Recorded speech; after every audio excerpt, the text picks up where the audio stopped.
This is going to be a session really from Dr. Smedley's words, not my words. I had an odd experience as a member.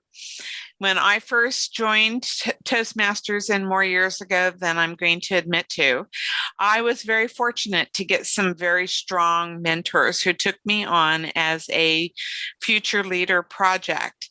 Now, I thought I was ready to be in leadership, and I would tell them all the time, why can't I run for that office? Why can't I get that, role? I'm ready. And they would just, you know, stay calm and shake their head and say, "You're not ready, Trish. You're not ready." I would bristle. I would be uncomfortable about it, but I had a lot of respect for these mentors. And so I took them at their word. I figured there must be something I still needed to learn in order to be ready to serve in leadership roles in our organization.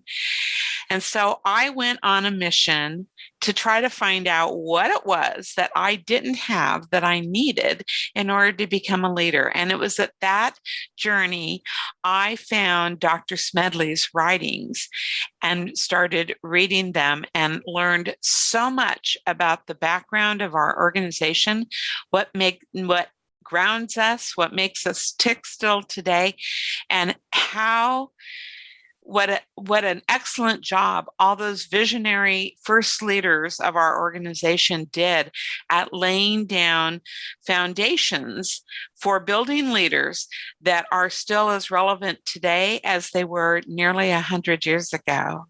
So we're going to dig through some of Dr. Smedley's writings and see if I can answer the question for you about just how it is we make leaders in our organization.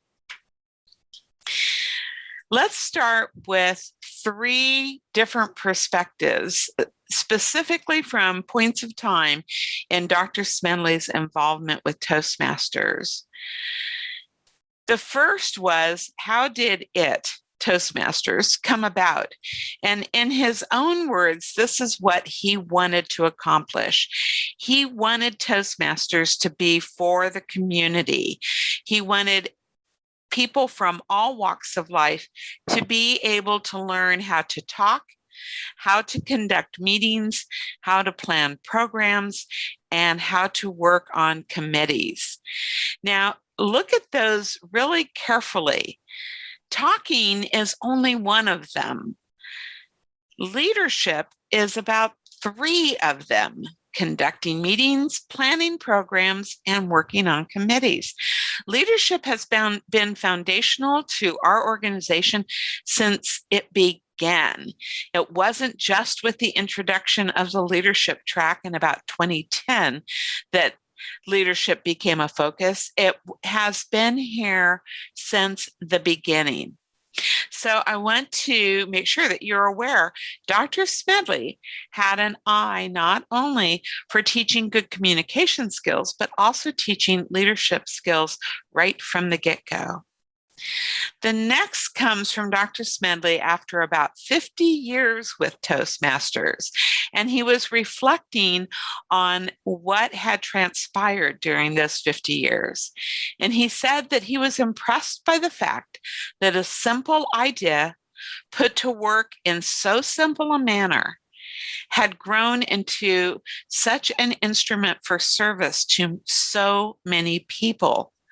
When you think about the number of countries Toastmasters has a presence in today and the hundreds of thousands of members we have around the world, it really is amazing how his simple idea to want to teach people how to talk and how to lead, and it's executed in such a simple manner, has turned into the successful organization that it is today. And then finally, his closing words to the organization as he retired from Toastmasters. His last words were to remind the leaders and the people involved with Toastmasters that our business is really to serve our members in the best and most efficient ways. In such service, we shall find our greatest satisfaction and the best excuse for our existence. There was a candidate running for international director one year whose theme or whose campaign theme was remember the member. And that always reminded me of Dr. Smedley's closing words. When you take a leadership position in our organization, you don't take a leadership position because of your own personal agenda that you want to accomplish. You are given 365 days to take care of your members, the members that you cross paths with, the members in your club, depending on what your leadership role is. But it's all about serving those members to the best of your ability for those 365 days. You make your decisions based on what's best for the member, not what's best for you. And this is how our organization continues to be a simple solution for so many people and how we accomplish the personal development for our members that we do. I'm going to recommend a book for you. The very first book I read from Dr. Smedley was The Story of Toastmasters. It's an easy read.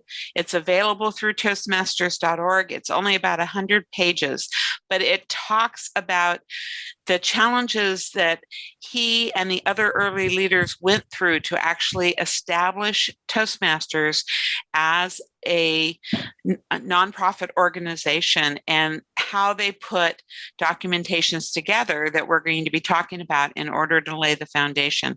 So if you're a reader, I would suggest that you get your own personal copy of The Story of Toastmasters. If you're like me, you're going to have tags and underscores and highlighting and everything in it because there's so much to learn about what it took to get the organization to where it is today.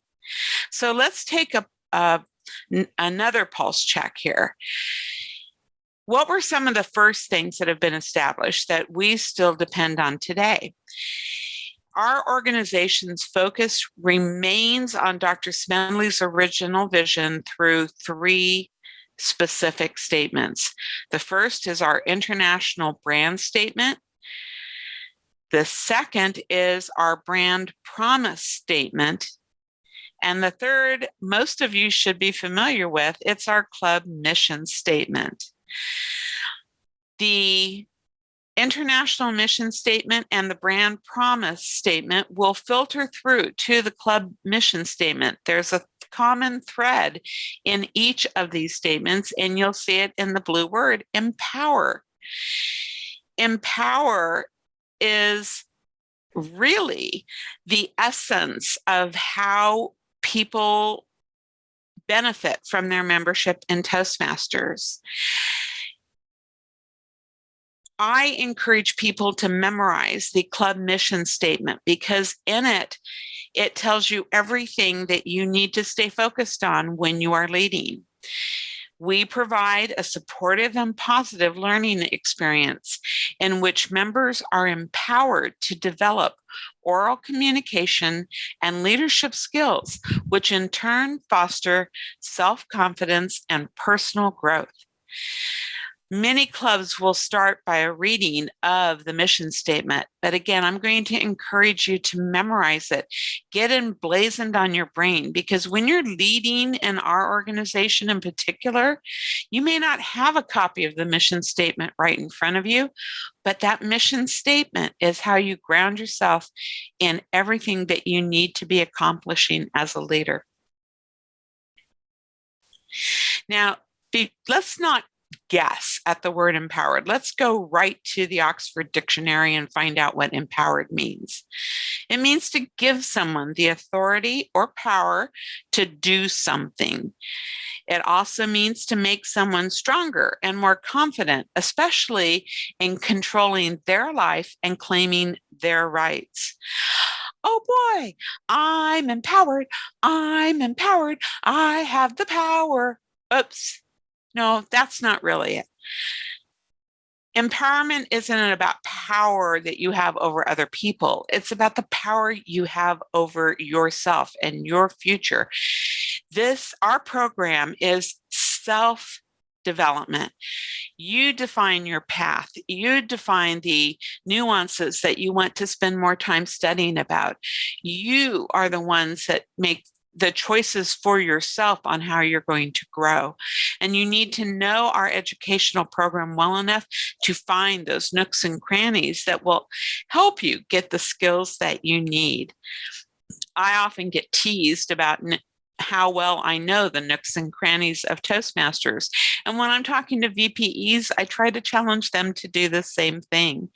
Yes, it takes a little bit of time, but you help so many members when you can help them find their own path by knowing where those nooks and crannies are.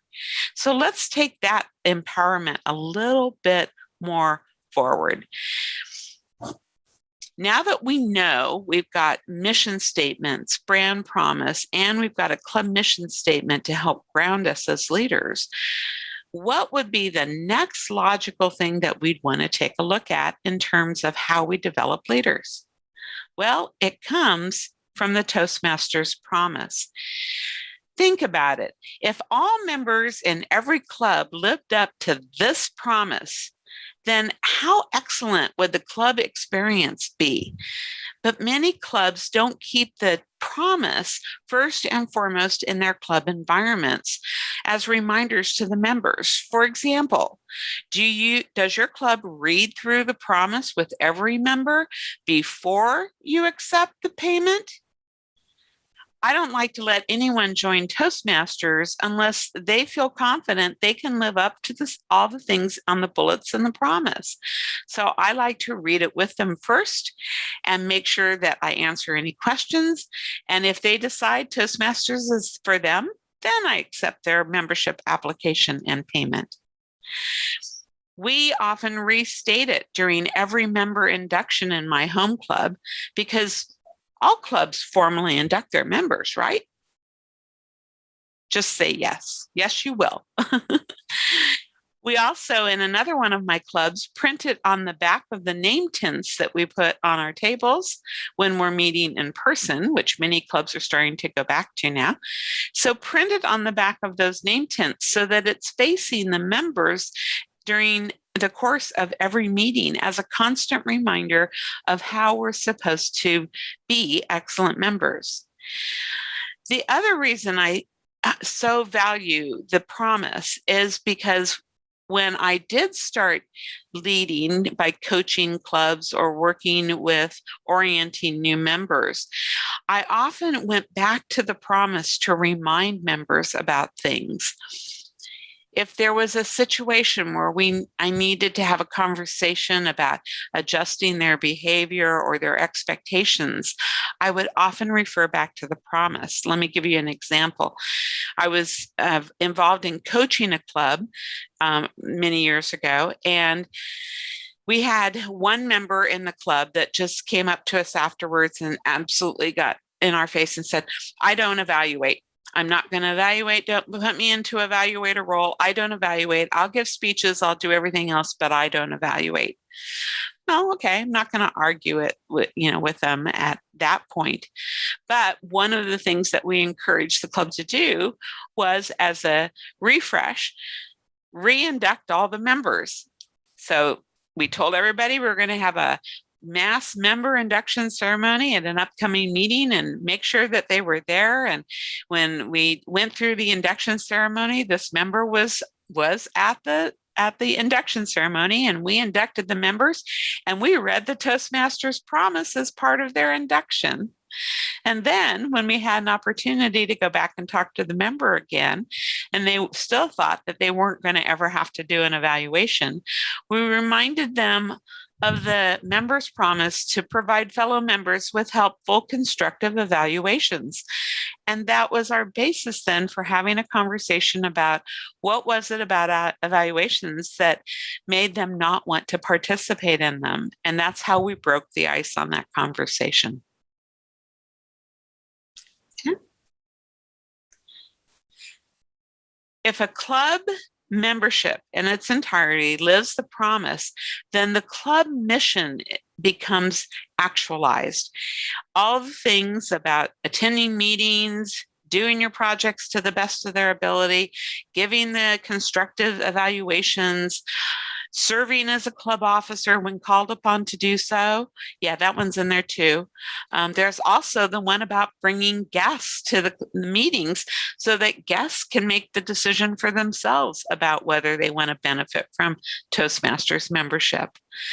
Acting from core values, which were mentioned in the opening session, and adhering to the guidelines and the rules for all the Toastmasters education and recognition programs. Again, when we all become excellent members, we help our clubs fulfill the club mission. We're providing the right environment. We're encouraging members to grow. We're giving them valuable feedback to help them grow. We're bringing guests to our meetings. It just makes everything come together. So where do you find this promise? Well, as members, you're going to find it in several places. Okay, you're going to find it first and foremost on the back of the application that you completed, which is why I like to include it as part of the conversation with a prospective member. Fulfilling the promise, again, as I've already mentioned, brings the club mission to life, and it also pulls out 4 fundamentals to our success as members and clubs: prepared speeches, effective evaluations, leadership practice, and sharing our benefits with others. So again, when I'm in a leadership role and I'm talking about an excellent club experience, I know I'm grounded in speaking about always having prepared speeches, effective evaluations, practicing leadership through our meeting roles and officer roles, and then making sure we're inviting guests to share our benefit with others. David, let's pause here again and see if there's any additional comments or questions. Currently, there are no comments or questions in chat. If anybody would like to come off mute and say a comment or ask a question. And while we're waiting on that, I want to mention one thing that I see here. I see a lot of clubs, like the odd counter just doesn't click, or the grammarian doesn't really do all the roles. They just count the word of the day, and that's all they do. And I in the Toastmasters Promise here, it talks about doing the best of your ability. And so that's something we can probably recenter with some of our clubs to have them come back to their best of their ability. Mm-hmm. Each club is autonomous in that they can make their own club culture, but every club is, when they charter, agrees to be a fair representation of the Toastmasters program. And so when I became the district marketing officer, my stance was, if I went into a club, I was looking for the 4 fundamentals. Did they do manual speeches? Did they give effective evaluations? Did they practice leadership roles? And did they have members bringing guests to the meeting? Those are the 4 signs of a truly healthy club that is modeling the Toastmasters program. And so that's how I would evaluate. And if somebody made a comment to me about, we really don't want to do manual speeches, well, there again, friends don't let friends give non-manual speeches. It was a campaign theme of one of our officers at one time. And you can use the promise again as a means of trying to start that conversation and see how you can progress with it. So we've talked about grounding in some leadership expectations. We've talked about what it means to be an excellent member and how to role model being an excellent member in our clubs for all of our peers, and in particular for guests and new members. They need those role models. I mentioned that, or I pointed out in the Toastmasters Promise, the bullet that says you will serve as a club officer when called upon to do so. And that's in there because Dr. Smedley expected every member to serve as a club officer as a means of giving back to the club for the benefit they had received in their role as a member. So the next step in leadership comes in the Officers Promise. Again, you'll find this on the back of a membership application. It's right there in the paragraph above the line where the officer signs the application, and it reads, as a club, we will ensure that this member receives proper orientation and mentoring. So if I'm working with a prospective member and the member completes their application and gives me their signed application with the payment, I, as the officer, sign on the officer line and pass that along to your club treasurer or whoever processed the application. I am the one who put my name on the contract, promising that new member that they will get proper orientation and mentoring. So it's part my responsibility, but as an officer, it's the entire executive team's responsibility to make sure that there is an active orientation and mentoring program in the clubs. It's your promise to that new member. An active orientation program is the sticky factor to keeping members. You're getting them into the right routine with your club culture. You're getting them scheduled for their icebreaker. You're letting them know what's expected of them as a member in your club and what they can expect from you as a leader of the club. You're inducting them and asking them to acknowledge their decision to join and to affirm their commitment to the Toastmasters Promise. And then you're coaching them. That's part of the mentoring that helps them learn the club culture and the Toastmasters educational program. So those are your next level of responsibilities that you learn as a leader. And we have heard time and time again that two of the skills that make a great leader are the fact that they can communicate in a way that helps people understand and get on board with their vision. That applies to orientation, and their ability to coach and mentor people that work for them to raise them up to deliver the expectations that the leader is asking them to complete.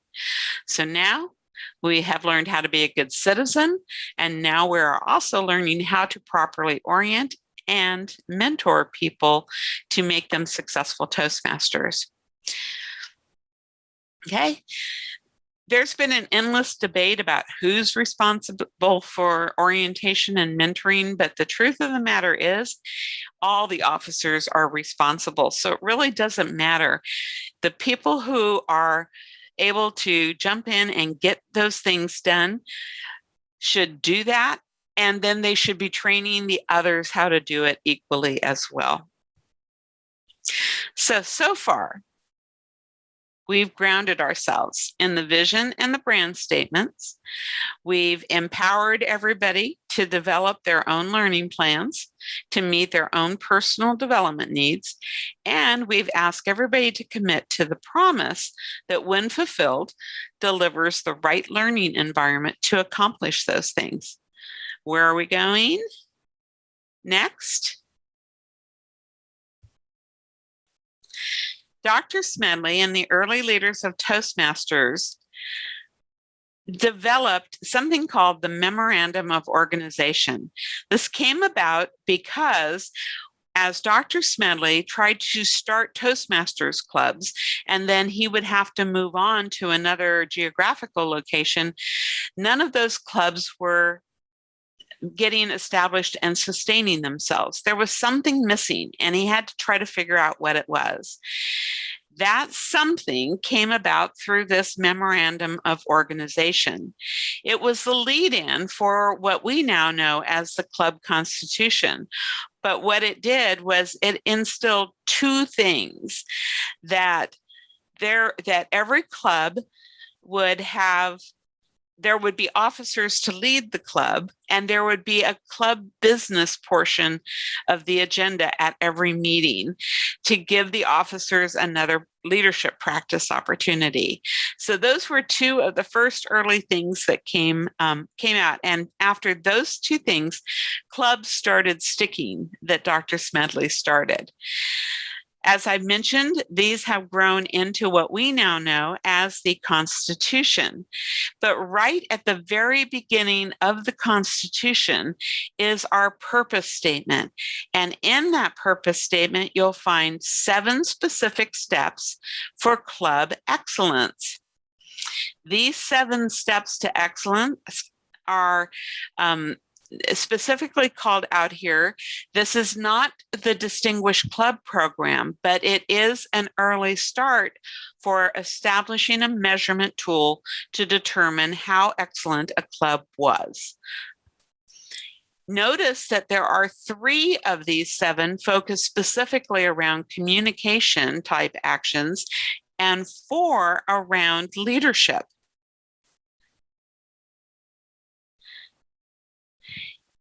Learning how to communicate effectively, preparing and delivering speeches, learning how to, and being able to appear before audiences and to express their thoughts credibly. Those are the 3 communication ones. The rest are specifically for leadership. And the one that I always found curious here was the 3rd from the last bullet: increase its individual members' knowledge of the rules of parliamentary procedure and their skills in conducting meetings and participating in group discussions. My very first international convention, I walked into this gigantic ballroom filled with over 2,000 people, and it was for the business meeting. And I remember looking around the room going, how the heck are we going to get anything accomplished with all these people who have all these voices and things that they want to say? How are we going to do this? Well, the answer was parliamentary procedure. And then I understood why Roberts was so important to Dr. Smedley. Parliamentary procedure is how we take our good citizenship out into the rest of the world. It's how you debate without fighting. It's how you make sure your voice is heard through discussion and voting. And then it's also who gets the right to speak when. It's another grounding factor of a democratic society. And in looking around the room, I realized that there were some countries represented that weren't democratic by nature, yet everybody was able to get business conducted and walk out of the room still friends. That is the benefit of parliamentary procedure. And even though we aren't going to teach the entire book of Robert's Rules of Order, there are quick reference guides with the keys to the most common things leaders should know about how to conduct discussions with their members in a club meeting, how to vote when the club needs to vote on something, how to make a motion, how to second a motion, how to call for a discussion, how to call for a vote. We get to practice this every time we elect new officers. It's part of how we can induct members. It doesn't have to be a big sign saying, we're doing parliamentary procedure now. But if you just do it consistently as part of your club, people learn parliamentary procedure then through your club's culture. Okay. Again, it's amazing how the early leaders were able to lay that kind of foundation that has sustained our organization for all of these decades. And everything continues to just tie. We started with being an excellent member, then being an excellent officer, and now we're talking about achieving club excellence. And that is laid down in groundwork with these 7 expectations. And then it's measured through the club Distinguished Club program as to how well a club achieves those 10 goals, not points, goals. It's not a competition. We're not competing against each other as clubs. We're all equally given 10 goals. And if every club achieves all 10, all clubs, then are President's Distinguished. So nobody hits President's Distinguished first, and then nobody else can be President's Distinguished. So remember, 7 steps for excellence, 10 goals to measure how excellent you are as a club. I think it's time to take another breath here and see if there's feedback, comments, or questions. So there are a few comments that kind of go back on Ray's original thing from the last one. Len says, in that scenario where they weren't giving speeches, if all officers would give speeches and set the example, it will go a long way to inspire others and making them feel safe to give speeches too. Very true. And then Maria and Helika also says another suggestion is to start with introducing them to pathway speeches with them all just performing the icebreaker as a starting point, because it's a starting point to all pass, and then have them take the assessment. That way they can understand the benefit of what they can get out of it. Mm-hmm. And then Faye also points out for your parliamentary procedures that parliamentary procedure will go a long way in helping meetings in all levels of society. Mm-hmm. Yeah, I'd like to reintroduce parliamentary procedure to the House and the Senate. Well, let's think about these. The Toastmasters Promise and the Officers Promise, both on the back of the Form 400s, they're not Form 400s anymore, they're the membership applications. The club constitution, which every newly chartered club commits to following. I remember another club where I was coaching, where I bring these documents in. These are things I carry into the club whenever I'm going to start coaching a club. And I handed out a copy of the club constitution to all the members. And we talked about how we were going to lay a plan for rebuilding the club and getting started. So the next meeting, one of the club members came back with a club constitution, her copy of the club constitution, and she had redlined it. She had marked through all the things that she didn't think that they wanted to do, and had written down the questions for other, pieces of the Constitution, and then mentioned that she wanted to know how to negotiate to change the Constitution. And I didn't laugh. I laughed later, but I didn't laugh then. But I pointed out that the club constitution wasn't an option for negotiation, that the club constitution had already been agreed to by the club when they originally chartered. Oh. Okay. Well, that's a little different. She not only got on board, she actually grew so much in Toastmasters, served as an area director before she actually moved on to another part of the country. But she was one of the best proponents later on then for Toastmasters. And we often would sit and talk and look back, and I would remind her, remember when you thought you were going to negotiate the club constitution? And she would just laugh and say, yeah, I didn't know what I didn't know then. So these are all important documents, and they're documents that everyone in your club should be familiar with, and documents that you should use to ground yourself as a leader.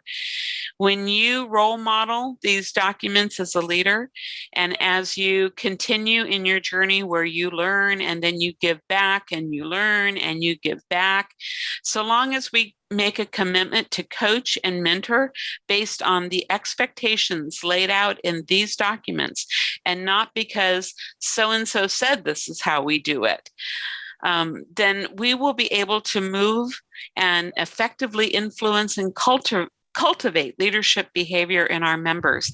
And this is how we grow leaders.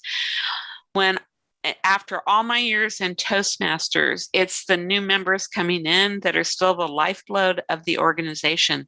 But it's best when I see them come into the organization, take hold of managing their own learning program, expanding and becoming a club officer, expanding and serving outside their club, moving into the role of area director, division director, even running for the trio and getting elected. I have watched so many come in and grow as leaders This is our organization. This is how we accomplish it through learning what the standards are, what the expectations are, and then role modeling them so everyone else around us learns them as well. Our founders went to great lengths to ensure that this movement called Toastmasters would be able to sustain itself. And how well we fulfill the promises and the missions and live up to the Constitution are how we continue to sustain the organization as it goes forward. Now, I want to close with one more thing from Dr. Smedley. He said that ours is the only organization I know dedicated to the individual. We work together to bring out the best in each of us, and then we apply these skills to help others. Learn and give back. Learn and give back. That is what we commit to doing as members in this organization. We use the mission statements, the brand promise, the Toastmasters promise, and the club constitution to guide us as leaders in this organization to remind us what we're supposed to stay focused on and what we're supposed to work towards. When we apply these expectations, then we provide the mutually supportive and positive learning environment to help others learn to talk, to conduct meetings, to plan programs, and to work on committees. Dr. Smedley asked us to deliver the best possible member experience in every way, every day. And when my mentors finally told me that I was ready for leadership, these were the things that I would keep in my brain to help me make the decisions I needed to make as a leader in this organization. As I grew into my role as a district leader, I understood that while I was empowered, I was also tempered by my leadership training to focus on sustaining the organization. I challenge each of you now as club officers to go forth and be the leaders you are meant to be, charged with the responsibility to protect the brand and fulfill the mission. When you do, you will sustain our organization for the decades to come. And on that note, I will just say, go forth, lead, bloom into the leader you were meant to be, and remember to give back and sustain our organization. Thank you for your attention tonight. David? If there's nothing else, go ahead and have a good evening.